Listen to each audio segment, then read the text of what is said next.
بلوڅ یکجهتي یا د بلوڅو د یووالي کمیټې په کوټه ښار کې یوه لویه جلسه وکړه او ویناوالو یې ویلي د ټول بلوچستان دا غوښتنه ده چې د پاکستان ریاست د بلوڅانو د نسل وژنې تګلاره نوره پای ته ورسوي او د خلکو جبري بېطرفه کېدل د جرم وګرځول سي. د اسلام آباد څخه تر یو میاشتني احتجاجي پرلط ختمولو وروسته کوټې ته تر ستنېدو وروسته د بلوڅ یکجهتي کمیټې مشرې ماهرنګ بلوڅ وویل د 2014 کال د جنورۍ پر 15مه چې د خیزدار له توتک سیمې څخه د 170 بلوڅو مړي موندل سوي وو،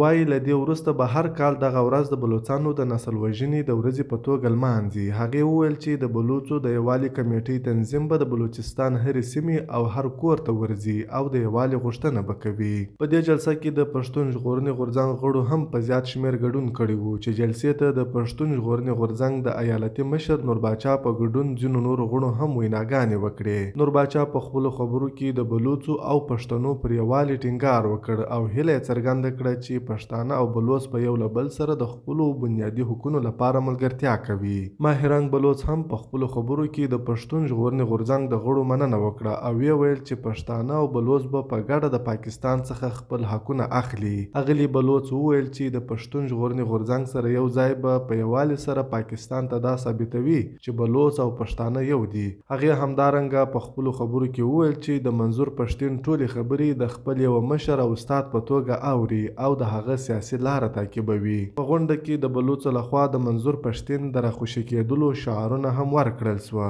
او د پاکستان ریاست څخه غوښتنه وکړل سوه چې ژر تر ژره دې د پښتون ژغورنې غورځنګ مشر منظور پښتین راخوشي سي. دغه لویه ولسي غونډه د کوټې ښار د سریاب سیمې په شاهواني لوبغالي کې وسوه چې زرګونو کسانو ښځو او نارینهو پکې ګډون کړی وو، خو په پاکستاني رسنیو کې دې جلسې ته پوښښ نه دی ورکول سوی. د بلوڅو د دغه تنظیم څخه په داسې مهال رسنۍ په شا کیږي چې 6 کاله وړاندې د پښتون ژغورنې غورځنګ د جوړېدو سره هم د پاکستان ریاست لخوا رسنیو ته د پښتون ژغورنې غورځنګ جلسو او فعالیتونو ته د پوښښ نه ورکولو دستور ورکول سوی وو چې تر اوسه پورې د پاکستاني رسنیو لخوا د پښتون ژغورنې غورځنګ ته هیڅ خبري پوښښ نه ورکول کیږي.